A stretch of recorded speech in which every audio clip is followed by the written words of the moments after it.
માની પ્રાર્થના કરી લઈએ. પેલા ગણપતિની પ્રાર્થના કરશું. શુક્લાંબરમ ધરમ વિષ્ણુ શશિવર્ણમ ચતુર્ભુજમ પ્રસન્નવદનમ ધ્યાયેત સર્વવિઘ્નોપશાંતયેત. સરસ્વતી નમસ્તુભ્યં વરદે કામરૂપિણી વિદ્યારંભમ કરિષ્યામિ સિદ્ધિર્ભવતુ મે સદા. ગુરુર્બ્રહ્મા ગુરુર્વિષ્ણુ ગુરુર્દેવો મહેશ્વરા ગુરુર સાક્ષાત પરબ્રહ્મ તસ્મૈ શ્રી ગુરવે નમઃ.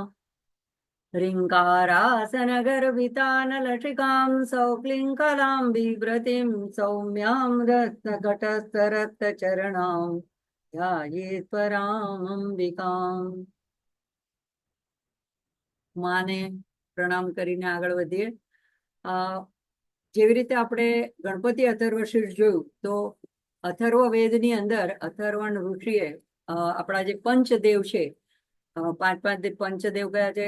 ગણપતિ, શિવ, શક્તિ એટલે માં અંબિકા, અને વિષ્ણુ એટલે એને નારાયણ, અને સૂર્ય ભગવાન. તો આ આપણા જે પાંચ પંચદેવ છે એ પાંચેના એક એક અથર્વશીર્ષ છે. ગણપતિ અથર્વશીર્ષ જોયું એટલે અથર્વ આખા વેદનું એનું શીર્ષ એટલે કે એનું મસ્તક. તો આપણા જેમ શરીરનું મસ્તક હોય એ સૌથી મહત્વનું હોય, સૌથી ઇમ્પોર્ટન્ટ પાર્ટ હોય, એવી જ રીતે એનો શીર હોય. એટલે એવી જ રીતે આખા વેદનો જે સાર કહેવાય અથર્વ વેદનો, એ અથર્વ શીર્ષ છે. અને એવા જે પંચદેવના પાંચ અથર્વ શીર્ષ છે એમાંનું આપણે એક ગણપતિ અથર્વ શીર્ષ જોયું. અથર્વ એ શબ્દ અ અને થર્વ એનાથી મળીને બને છે. આપણે જોયું એમાં પણ ડિટેલમાં.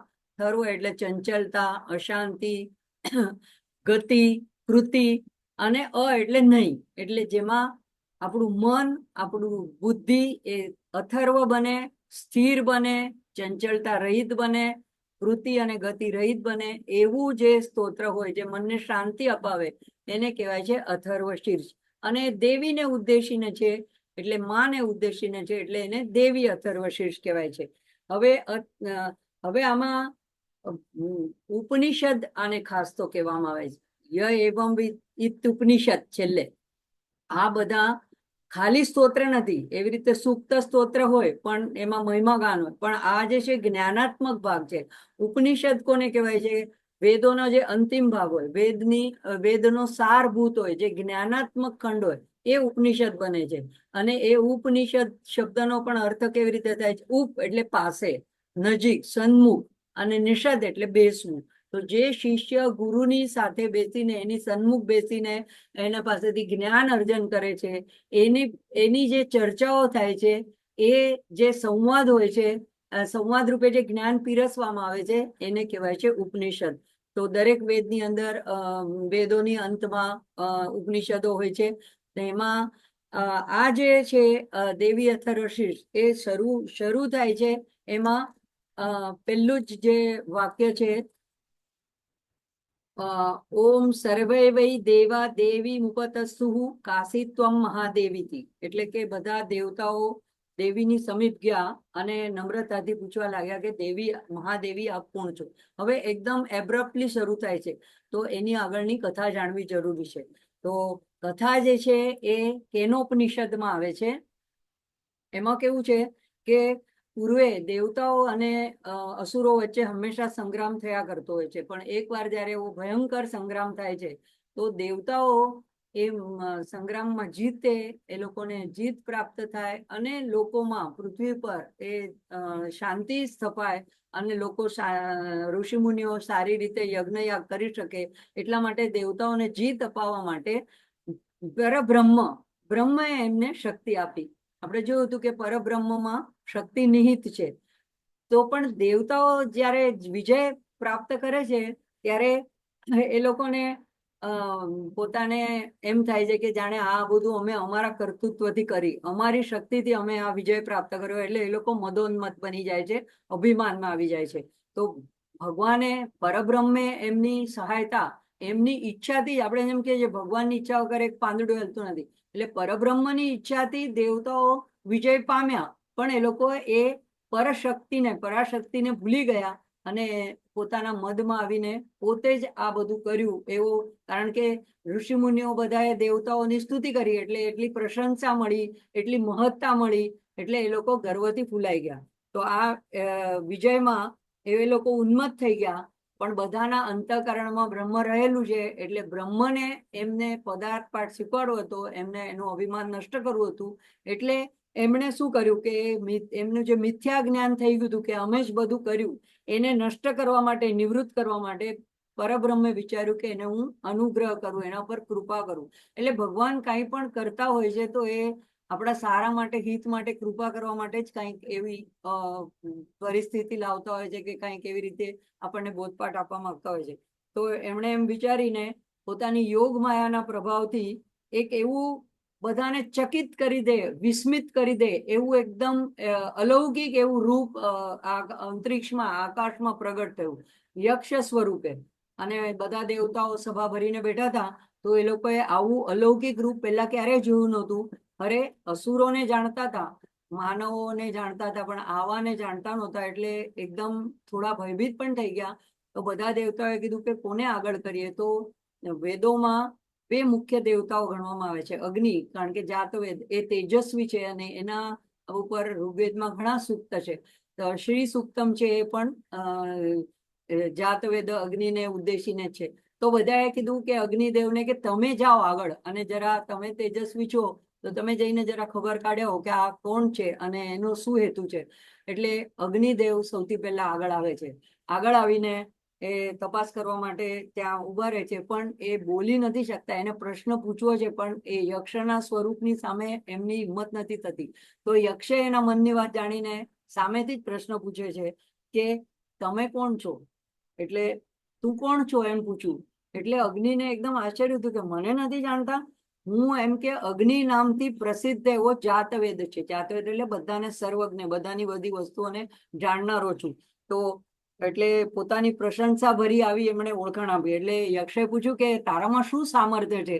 એટલે કે પૃથ્વી ઉપર જે કાંઈ છે ને એ બધાને હું બાળીને ભસ્મ કરી શકું છું. અરે એટલું જ નહીં, આકાશમાં પણ કોઈ વસ્તુ હોય એને પણ હું બાળીને ભસ્મ કરી શકું છું, કારણ કે અગ્નિની જ્વાળાઓ ઉપર જતી હોય છે. એટલે એણે એમ કીધું.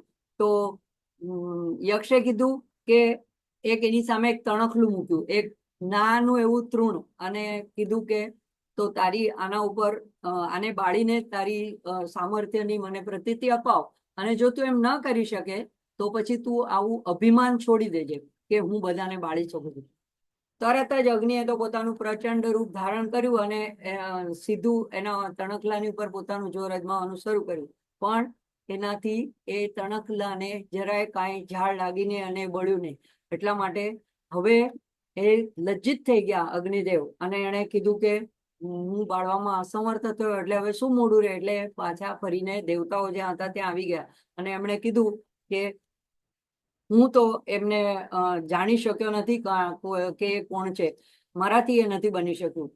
એટલે પછી બધાએ મળીને કીધું કે પવનદેવને કીધું, વરુણને કીધું, વાયુદેવને કીધું કે હે વાયુદેવ, તમે જાઓ અને તમે આટલા, આપણે જોઈએ છે કે ઝંઝાવાત આવે, સાયક્લોન આવે તો આમ બધું તસમસ થઈ જાય છે, બધું ખેદાન મેદાન થઈ જાય છે. એટલે એ બીજા એક સમર્થ એવા દેવ હતા, એટલે એમને બધા આગળ કર્યા. હવે વાયુએ પણ એ જ પ્રમાણે આવીને ઉભા રહ્યા, પણ હજી કાંઈ પૂછે એ પહેલા યક્ષે જ એમને કીધું કે તમે, તું કોણ છે?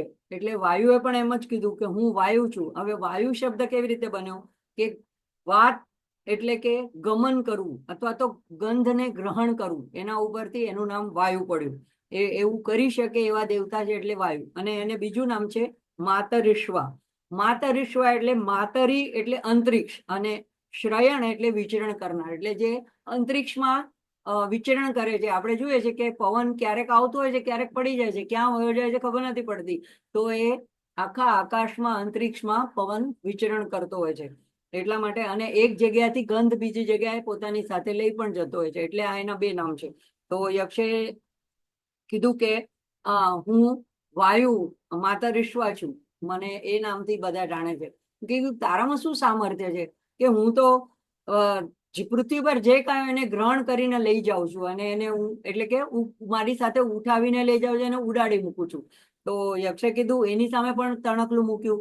એને કીધું કે તારું આના પર સામર્થ્ય અજમાવી બતાડ, નહીતર પછી કબૂલ કર કે આ તારામાં એ સામર્થ્ય નથી. તો વાયુ તો પ્રચંડ વેગથી ધસ્યો તણખલાની ઉપર, પણ તણખલું તો ટસથી મસ થયું નહીં. એટલે એ પણ લજ્જિત થઈને પાછો આવી ગયો દેવતાઓની પાસે.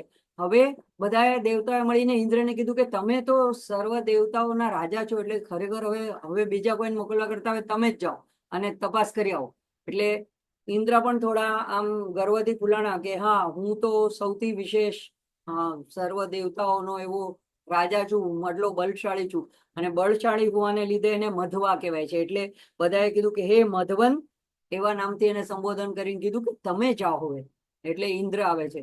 ઇન્દ્ર આવે છે ત્યારે યક્ષ એને સંવાદ કરવા પૂરતો પણ ચાન્સ નથી આપતા, એટલું પણ એનું માન નથી રાખતા.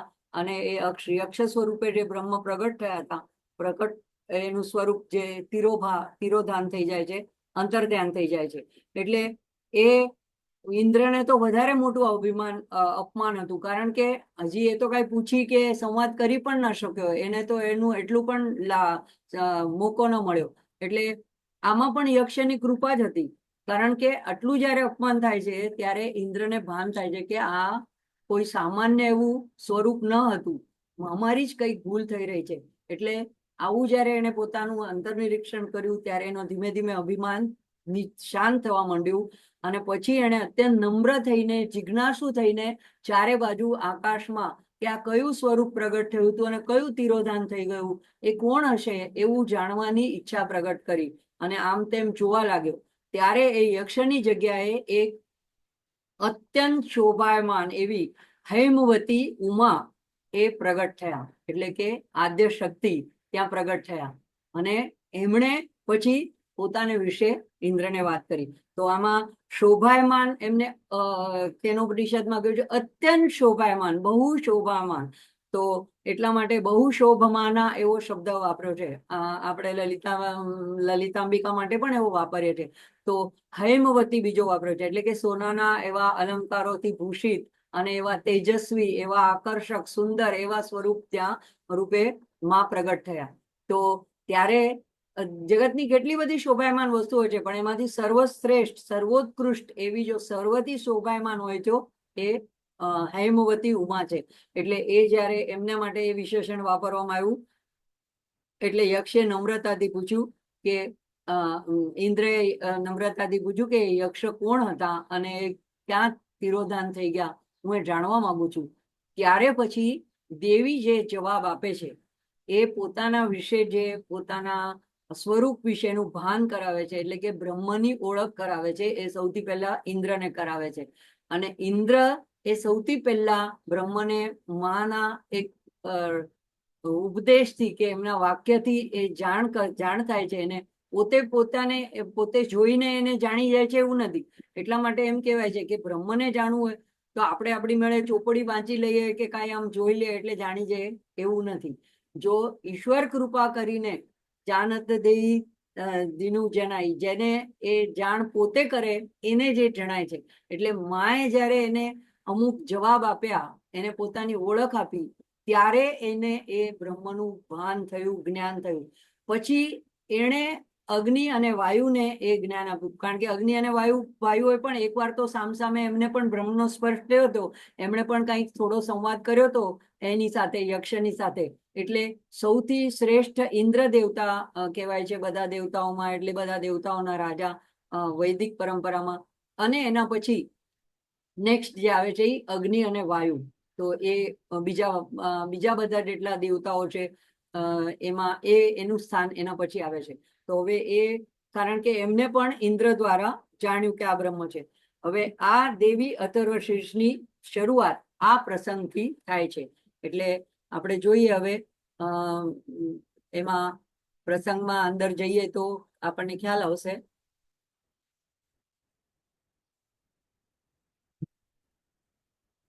તો દેવી અથર્વશીર્ષ શરૂ થાય છે ઓમ.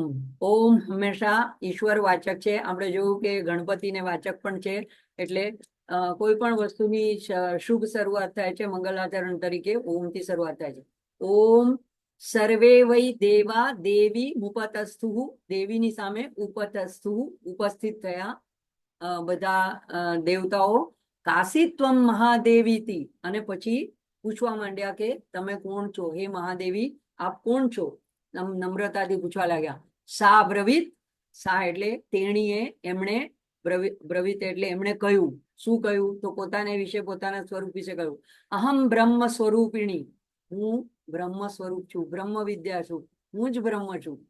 મત્ત પ્રકૃતિ પુરુષાત્મકં જગત, તો મારા વડે, મત્ત મારામાંથી જ આ પ્રકૃતિ અને પુરુષ, એ પુરુષ એટલે એક જીવાત્મા, પ્રકૃતિ એટલે આપણે જે પ્રકૃતિ ત્રિગુણાત્મિકા પ્રકૃતિ જોઈએ છે સત્વ રજસ તમસથી બનેલી, તો એ પ્રકૃતિ અને પુરુષ એ મારામાંથી જ એ બંનેથી બનેલું જગત. કારણ કે જગતની અંદર એક તો આપણે જીવાત્મા છીએ ચૈતન્યવંત, તો એની અંદર પુરુષ છે, અને પ્રકૃતિ આપણા આપણું જે શરીર છે પંચમહાભૂતથી બનેલો છે, પ્રકૃતિથી બનેલો છે, અને આખું જગત પણ પંચમહાભૂતથી બનેલું છે. તો એ જગત આવું પ્રકૃતિ અને પુરુષથી બનેલું જે જગત છે એ મત્ત મારાથી જ ઉત્પન્ન થયું છે. શૂન્યંચા શૂન્યમ ચ, હું શૂન્ય પણ છું અને અશૂન્ય પણ છું. એટલે જયારે બધું લય થઈ જાય છે ત્યારે બધું મારામાં પણ આવી જાય છે અને બધું ઉત્પન્ન થાય છે તો અશૂન્ય પણ બની જાય છે. હવે આ અથર્વ શીર્ષ એને આપણે જાણતા પહેલા આપણે એના જો મહિમાને જાણીએ કે કેમ, શા માટે આપણે નવરાત્રિમાં અથર્વ શીર્ષ કરવું જોઈએ, તો આપણે એની ફલશ્રુતિને પહેલા જોઈ લઈએ. કારણ કે કોઈ પણ વસ્તુની ફલશ્રુતિ ખબર પડે ને તો એમાં કરવાનો આપણો રસ, રુચિ, આકર્ષણ થાય છે. તો 5 અથર્વ શીર્ષ છે.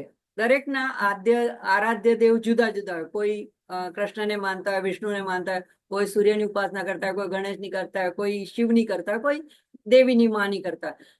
પણ આમાં એક મહત્વની વાત એવી છે કે 5 અથર્વ શીર્ષની ફલશ્રુતિ જુદી જુદી છે દરેકની. પણ દેવી અથર્વ શીર્ષની ખાસ વાત એમ છે કે એમાં એવી ફલશ્રુતિમાં પહેલું જ વાક્ય એમાં આવે છે કે આ પાઠ કરવાથી, આનું અધ્યયન કરવાથી 5 અથર્વ શીર્ષનું ફળ પ્રાપ્ત થાય છે. એટલે આપણી પાસે વધારે સમય ન હોય અભાવ જ હોય છે હંમેશા, તો આપણે આ એક અથર્વ શીર્ષ કરી દઈએ તો આપણે 5 અથર્વ શીર્ષ કર્યાનું ફળ પ્રાપ્ત થાય છે, કર્યા જેવું બને છે. એટલે પણ એ મહત્વનું છે. તો નવરાત્રિમાં એનું પુરશ્ચરણ વિધિ કેવી કહેવાય છે? 108 વાર કરવાની. આ વખતે 10 નોરતા છે, 3 થી લઈને 12 ઓક્ટોબર સુધી. એક વધારાનું છે, 30 વધારાની છે. જો આવતીકાલથી શરૂ કરો તો દરરોજ 10-10 કરો તો પણ 110 એટલે કે 108 થઈ જાય. અને પહેલા નોરતાથી કરો તો 11-11. તો એટલું જો એક વાર ન થઈ શકે એક સાથે, તો સવાર સાંજ મળીને 5-6 એમ કરીને કરો તો પણ એવું એક નિશ્ચય કરો કે આટલું મારે અનુષ્ઠાન કરવું છે. મારે 11 વાર, ચલો 10 વસ્તુ ન કરી શકીએ આપણે કે આ એ કરી લઉં, ઓલું એ બોલી લઉં, આનંદનો ગરબો એ બોલી લઉં, ગાયત્રી ચાલીસા એ બોલી લઉં, એવી અનેક બીજી વસ્તુઓ હોય છે જે આપણે માના મહિમાગાન કરતા હોઈએ છીએ. પણ કોઈ એક અનુષ્ઠાન તરીકે લેવાનું. અનુષ્ઠાન એટલે એ પૂરું જ કરવાનું. ઓલામાં એકાદું રહી જાય બોલવાનું તો કાંઈ વાંધો નહીં. તો મને એવું લાગે કે આ અત્યંત પ્રભાવશાળી એવું ઉપનિષદ છે, એવું અથર્વ શીર્ષ છે. અને આખું વર્ષ ન કરી શકાય તો કમસે કમ નવરાત્રિમાં જરૂર એનું અનુષ્ઠાન કરવું જોઈએ. અને એ 11 વખત કરવાનું પણ એટલું અઘરું નથી. એટલો ટાઈમ આપણે બપોરનો ટાઈમ કાઢી જ શકીએ છીએ. તો એ એમાં ફલશ્રુતિમાં આપ્યું છે. અને એનાથી શું થાય છે? તો સૌથી પહેલું તો આપણી થરવતા, આપણી ચંચળતા, આપણી અશાંતિ દૂર થાય છે. કારણ કે આ અથર્વ શીર્ષ છે. અને જેવું ગણપતિ અથર્વ છે એવું જ આ અથર્વ શીર્ષ છે. હવે ગણપતિમાં આપણે પણ જોયું કે પાશ અંકુશ ધારિણમ, તો અહીંયા પણ માના પણ પાશ અને અંકુશ છે. બધું તત્વ એકનું એક જ છે. કોઈને પણ ભજો, બધું એક પરબ્રહ્મને જ પહોંચે છે. તો અને એમાં છેલ્લે આ જ એકલા આ અથર્વ શીર્ષમાં એમ કહ્યું છે કે મહામૃત્યુથી તારે છે. તો અને 2 વાર કીધું, મહામૃત્યુંતરતી મહામૃત્યુંતરતી. તો દ્રઢીકરણ કરીને અથર્વ ઋષિએ કીધું છે, અથર્વણ ઋષિએ, કે આ મહામૃત્યુને તારનારું એવું આ સૂત્ર, એવું આ સ્તોત્ર છે. તો આ એને જાણ્યા વગર, જો એના અર્થ જાણ્યા વગર, એનો પઠન ઉચ્ચાર વગર જો કોઈ અર્ચના કરવામાં આવે તો એમાં એમ પણ એના ફલશ્રુતિમાં લખ્યું છે કે તમે 1 કરોડ શતલક્ષ એવા જપ કરો ને તો પણ એનાથી સિદ્ધિ નથી થતી. એટલે ઘણી વાર આપણને થાય કે આપણે આ કરીએ, ઓલું કરીએ, પણ આપણને કઈ એવો અનુભવ આવતો નથી. તો એમાં એને જોડીને એની સાથે આ અથર્વ શીર્ષ કરવું દેવીના મહિમા માટે ખાસ જરૂરી છે, દેવીની આરાધના માટે. અને એમાં એની વિધિ પણ કેવી રીતે કહેવાય છે કે સપ્તશતીનો પાઠ કરીએ તો પહેલા એના 6 અંગ છે. 3 અર્ગલા, દેવી કવચ, અર્ગલા અને કિલક એ શરૂઆતમાં બોલવામાં આવે છે. અને 3 રહસ્ય છે, પ્રાધાનિક રહસ્ય, વૈકૃતિક રહસ્ય અને મૂર્તિ રહસ્ય, એ 3 છેલ્લે બોલવામાં આવે. પણ વચ્ચે જે આપણે 13 પાઠ એના અધ્યાય બોલવાના હોય એની પહેલા નવાર્ણ મંત્રનો જપ કરવાનો 108. 13 અધ્યાય પૂરા થાય ત્યારે પણ નવાર્ણ મંત્રનો જપ કરવાનો. એટલે કે ઓમ આઈમ રીમ ક્લીમ ચામુંડાએ વિચે એ જે નવાર્ણ મંત્ર છે, નવાક્ષરી મંત્ર, એનો જપ કરવાનો, એટલે સંપુટિત થઈ જાય. અને એની પહેલા 3 જે બોલીએ, દેવી કવચ, અર્ગલા અને કિલક, પછી વેદોક્ત અને તંત્રોક્ત રાત્રિ સૂક્ત છે, એ પછી દેવી અથર્વશીર્ષ બોલવામાં આવે છે. અને છેલ્લે 13 અધ્યાય પૂરા થઈ જાય એના પછી નવાર્ણ મંત્ર પણ 108 વખત એનો એક માળા થઈ જાય પછી દેવી સૂક્ત અને તંત્રોક્ત દેવી સૂક્ત. પહેલું જે છે રાત્રિ સૂક્ત અને વેદોક્ત અને તંત્રોક્ત રાત્રિ સૂક્ત છે. અને પછી છેલ્લે છે દેવી સૂક્ત, એ પાછળથી બોલવામાં આવે છે. તો એના પછી 3 રહસ્ય. આ રીતે આખો ક્રમ. આખું એક સાથે ન બોલાય તો 10 દિવસમાં થોડું થોડું થોડું કરીને પણ ગોઠવી લેવાય તો એ રીતે પણ પૂરું થઈ શકે છે. તો એવી આની પદ્ધતિ છે. અને એટલે ચંડીપાઠની સાથે પણ આ દેવી અથર્વશીર્ષ બોલવાનું વિધાન છે. હવે એક દિવસમાં 10 પાઠ કરીએ તો તરત જ પાપોથી નિવૃત્તિ થઈ જાય છે, એવું પણ એમાં વચન આપવામાં આવ્યું છે. પાપોથી નિવૃત્તિ થઈ જાય છે એટલે શું? પાપ કરવાની વૃત્તિ નથી થતી, કારણ કે પાપ શેનાથી થાય છે? અજ્ઞાનથી થાય છે. તો એટલા માટે એવી આમાં ઋષિ આપણને બાંહેધરી આપે છે, એવી આપણને ખાતરી આપે છે કે જો તમે એક સાથે 10 વખત પાઠ કરશો, નવરાત્રિમાં તો ઠીક છે, અધરવાઇઝ પણ, તો તમને તરત જ તત્ક્ષણે તમે પાપોથી મુક્ત થઈ જશો. બીજું એમાં જેવી રીતે ગણપતિ અથર્વશીર્ષમાં હતું એવી જ રીતે કે સવારે પાપ કરીએ તો દિવસ રાત્રિ દરમિયાનમાં થયેલા પાપોથી મુક્તિ. પણ એમાં એક ખાસ અધિયાનો, જેમ ગણપતિ અથર્વશીર્ષમાં અધીતે, અધ્યયન, પાઠ નહીં, ખાલી ગડગડાવી જવાનું નહીં, ખાલી મન આમ તેમ ભટકતું હોય અને કામ કરવા પૂરતું યાંત્રિક કરી નાખે, મેકેનિકલ, એવું નહીં. અધ્યયન કરીને, એક સમજીને, એનો અર્થ જાણીને એનો અભ્યાસ કરવાનું. તો એ, કારણ કે આ સાદું સ્તોત્ર નથી, આ ઉપનિષદ છે. અને ઉપનિષદ એટલે જ્ઞાનાત્મક છે. એટલે માના સ્વરૂપને જાણીને, હવે એ સ્વરૂપને જાણવા માટે આપણે બીજું ઘણું કરેલું છે. લલિતા સહસ્ત્રનામ કર્યું, લલિતા ત્રિશતી કર્યું, લલિતા અષ્ટોત્તર શત કર્યું. તો એ બધામાં પણ આપણે માના સ્વરૂપને વિશે જાણ્યું જ છે. તો ખાસ કરીને નિશિત કાળમાં કરવાનું. નિશિત કાળ એટલે રાત્રિના તુર્ય સંધ્યા.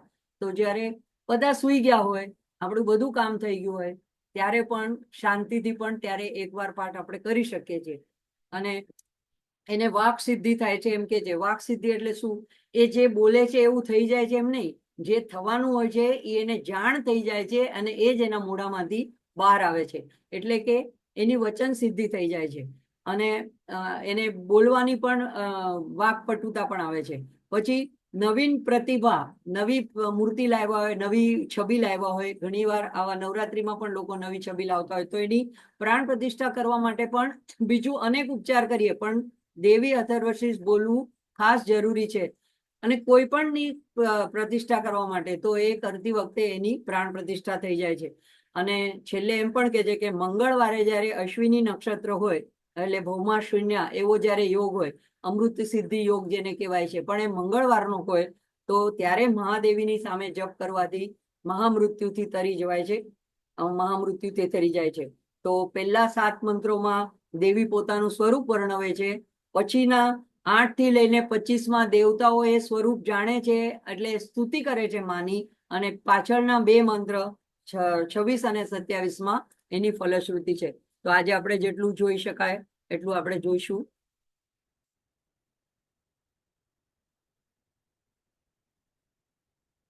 તો પેલા આપણે જોયું, ઓમ સર્વે વૈ દેવા દેવી મુપતસ્તુ કાશિત ત્વમ મહાદેવીતિ સા બ્રવીત અહમ બ્રહ્મ સ્વરૂપિણી આનું યુટ્યુબમાં જે સરસ શુદ્ધ ઉચ્ચાર સાથે ગાયેલું છે એની પણ લિંક મૂકી દઈશ, તો જો કોઈને બોલવામાં તકલીફ પડતી હોય તો કમસે કમ એ શ્રવણ પણ કરી શકે છે. તો એ કામ કરતી વખતે પણ તમે શ્રવણ તો કરી જ શકો છો. અહમ બ્રહ્મ સ્વરૂપિણી મત્તઃ પ્રકૃતિ પુરુષાત્મકં જગત. તો આપણે જોયું એટલું શૂન્યંચ અશૂન્યંચ એટલે 2 મંત્ર થઈ ગયા. આ વેદોના હોય છે સુક્ત, એના મંત્ર કહેવાય છે, શ્લોક નથી કહેવાતા. આના પછી ત્રીજો મંત્ર છે અહમ આનંદા અન આનંદો. હવે અહીંયા દેવી પોતાનું બંને રીતનું, એક તો મૂળ આદ્ય પ્રકૃતિ જ્યારે અભિન્ન હોય છે બ્રહ્મ સાથે, તો ત્યારે એ આનંદ રૂપિણી છે. આપણે જોયું કે સચ્ચિત અને આનંદ એ બ્રહ્મના 3 પાસા છે, 3 અલગ અલગ જુદા નથી, ત્રણે એકમાં જ છે. સત એટલે ત્રિકાલાબાધિત, એ ત્રણેય કાળમાં જેની સત્તા છે, જે વર્તમાનમાં છે, ભૂતકાળમાં હતું, ભવિષ્યકાળમાં રહેશે, એ સત છે.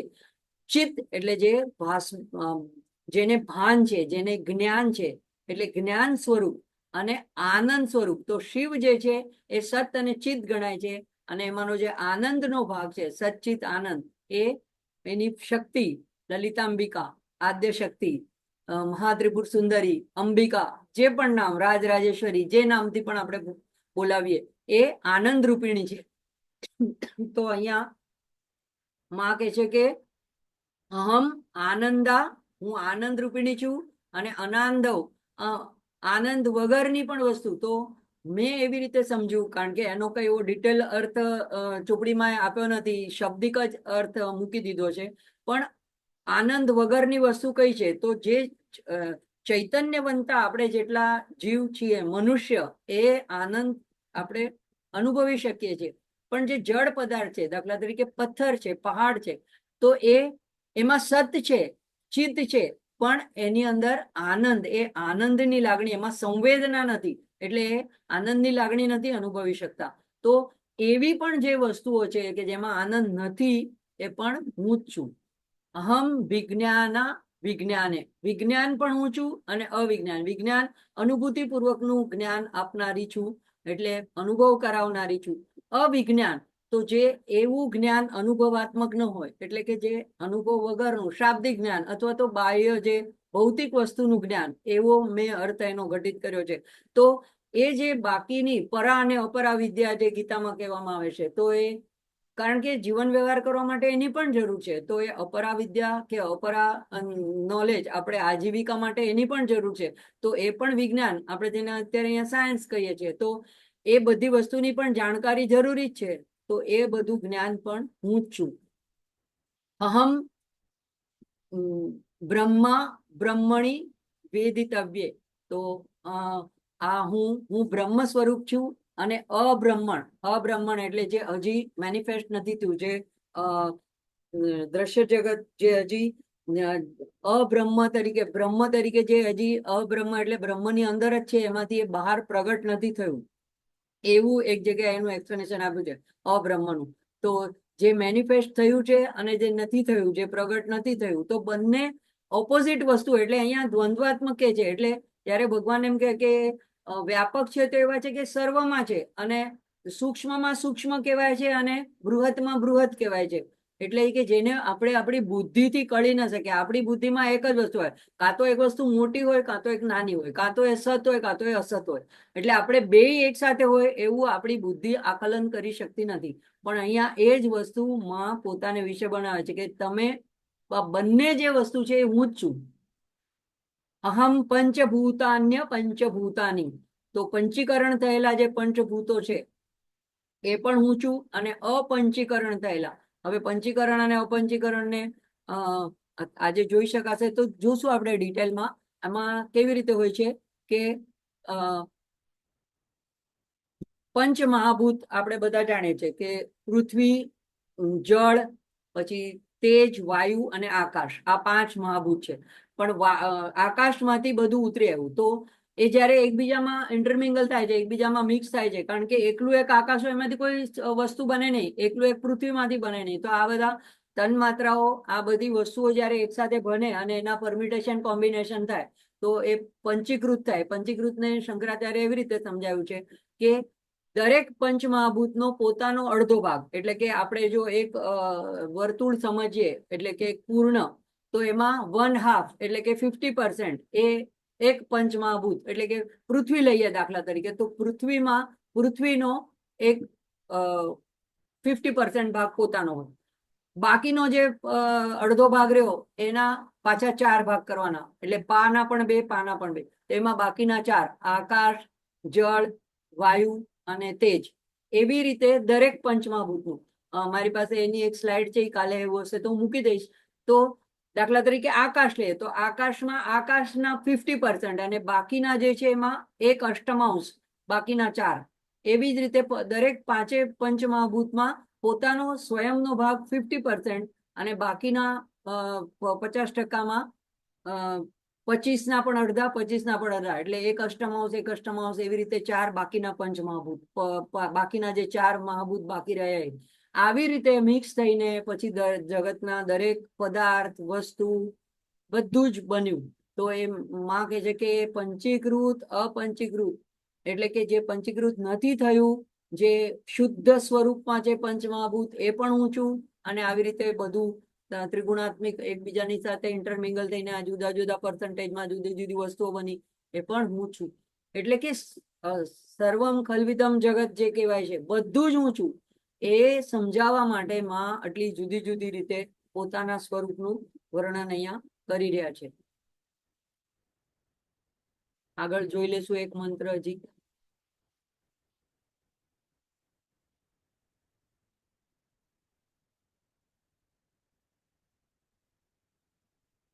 વેદોહમ અહમ અખિલમ જગત, તો ત્યાં ત્રીજો મંત્ર પૂરો. એટલે કે અખિલ જગત, તમે એમાં જે પણ વિચારી શકો, જે પણ અનુભવી શકો, 5 તમારી ઇન્દ્રિયો દ્વારા જેનું પણ આકલન કરી શકો, મનથી જે વિચારી શકો, એ બધું અખિલ જગત હું જ બનેલી છું, સર્વત્ર મારું જ બધું સ્વરૂપ છે, એવું અહીંયા માં પોતે પોતાની રીતે સ્વયં જાહેર કરે છે, પ્રસિદ્ધ કરે છે. પછી આગળ આવે છે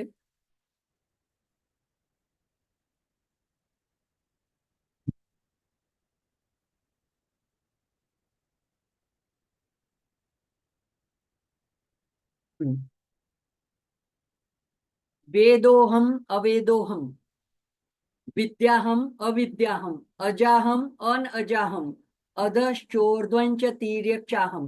હવે વેદોહમ,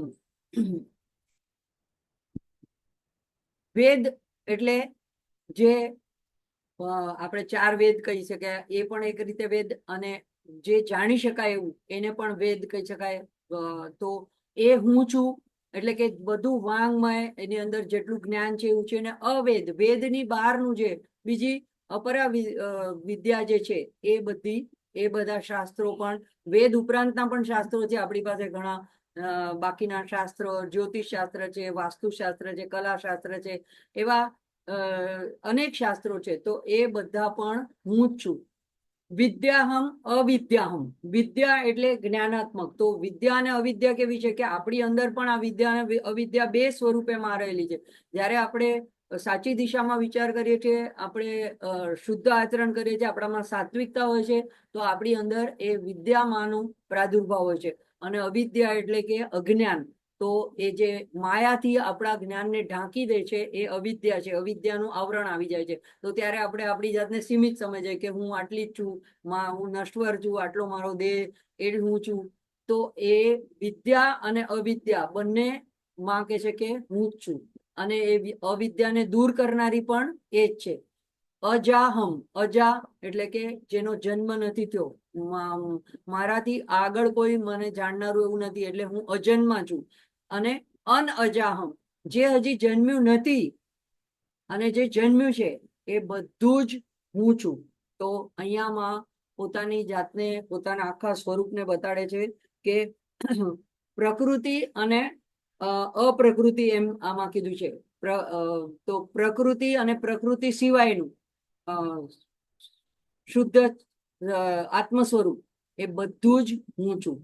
અધશ્ચોર્ધ્વંચ તિર્યક્ષામ, અધ એટલે નીચે, ઉર્ધ્વ એટલે ઉપર, અને તિર્યક એટલે આજુબાજુ.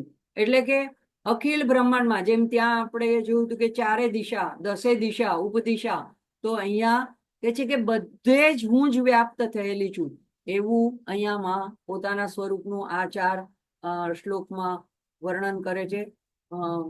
આજે મને એમ છે કે આપણે અહીંયા રોકાશું.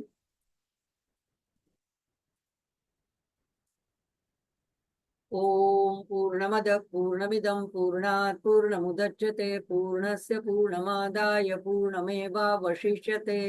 ઓમ શાંતિ શાંતિ શાંતિ. હરિ ઓમ શ્રી ગુરુભ્યો નમઃ. હરિ ઓમ.